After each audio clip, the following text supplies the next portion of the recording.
Magandang araw sa lahat, ito yung Pamalas TV. Ayan, sa video naman papamalas ko sa inyo kung paano yung tamang pagpatay ng gas stove, ano? Kasi may mga paraan na tamang pagpatay ng gas stove. Ayan, kaya tapusin nyo lang guys ang video ito kung mayroon kayong gamit na gas stove. Ayan, share ko sa inyo guys yung mga may dalawang dahilan, may dalawang paraan kasi na pwedeng pagpatay ng gas stove kung saan tayo sanay, ano?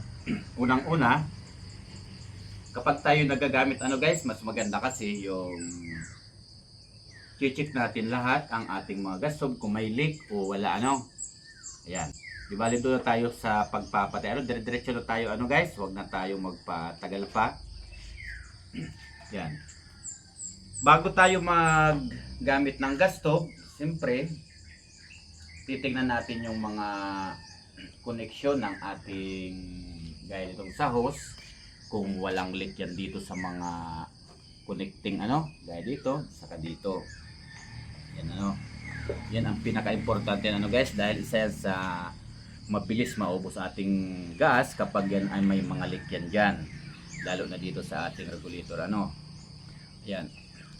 Yung unang paraan sa pagpapatay ng gas stove, ganito, buhayin natin tong ito ay isang snap-on o disalpak na gas stove guys, yan. Ito yan, nakapatay yan. Pag nakapatay, nakataas yung pinakadila-dila niya. Yan, buhayin natin Yan, buhayin natin tong gas stove. Yan, bali may apoy na yan. Ako kasi kapag nagpapatay, ang pinakasanay ko, papatayin ko muna dito. Yan, sa pinaka switch ng gas stove papatayin ko dito at papatayin ko rito. Para sigurado guys. Yan. Mayroon naman iba. Yan. Buhayin muna natin uli. Mayroon naman ibang nagpapatay guys. Dito sa pinakasit ang inuuna. Siyempre mawawala yung apoy. Yan. Maganda rin yung guys para alam natin na talagang siguradong patay. Tapos dito naman natin i-off sa pinaka switch ng gas stove Yan, i-off natin diyan. Basta guys, wag lang natin kalilimutan na naka-off dito na hindi naka-off dito sa pinaka switch ng gas stove. Dahil kapag binuksan natin to, tapos may nakalimutan tayo, may kinuha tayo bukas dito, tapos pala dito ay nakabukas, lumalabas ang gas yan Yan. Depende kasi yan sa atin kung saan tayo nagamay sa pagpapatay ng gas stove. Kaya ako kapag nagpapatay, ang ginagawa ko guys, dito ako umuuna sa pinaka off ng gas stove. Yan, inuuna ko yan dyan. Tapos sinusunod ko rito sa pinaka switch, pinaka main ng tangke, para talaga sigurado yun, yung pinakita ko kanina sa inyo. Yung iba naman, yan, buhan muna natin.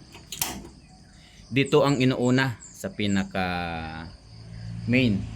Yan. Mawawala na yan dito yung pinaka-apoy. Sa kanila dito pinapatay Tapos yung iba naman guys, hindi sila nagpapatay ng switch o pinaka-main dito sa tangke dahil mas gusto nila nakabukas lang. Para sa akin po advice ko lang, mas maganda pa rin po yung nakasara rito sa pinaka-main ang ating regulator. Dahil kapag may leak po kasi yung pinaka-hose niyan hanggang dito sa gas stove, kapag nakabukas dito ay maglalabas po yan ng gas dyan sa hose na yan. Kaya yun ang isa sa dahilan kaya mabilis maubos ang ating gas. Yan. Pangalawa naman guys, mas maganda pa rin na yan, natin yan, ito guys ay nakapatay na to.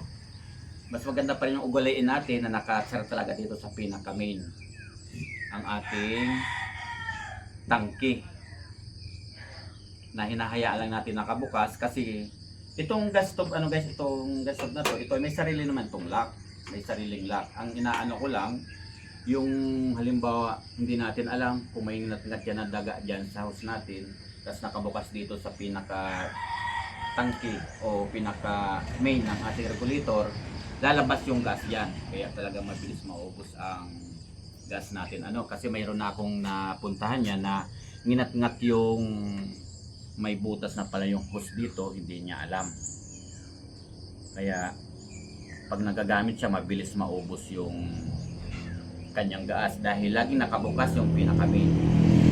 Yan, at pinaka-importante sa lahat, guys, marunong tayo mag-obserba sa ating ginagamit na LPG. Hindi lang tayo yung gamit lang ng gamit dahil baka yung LPG natin na may diferensya na. Mas maganda kung hindi natin alam, ipacheck natin sa nakakaalam.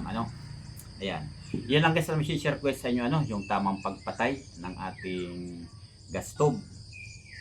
May dalawang dahilan kung saan tayo gamay, yun ang ating gawin. Huwag lang natin, kahit mayroon controller yan, ang ating regulator, mas maganda pa rin guys na patay yung pinaka-main natin na regulator. Huwag natin iasa doon dahil kapag yan pumalpak o magkaroon ng leak, talagang lalabas at lalabas ang gas dyan. Ayan, guys, bali maraming salamat po sa inyong panonood at paki-share na lang guys sa iba. At kung hindi ka pa naka-subscribe sa akin, paki-subscribe lang guys ay Pamalas TV.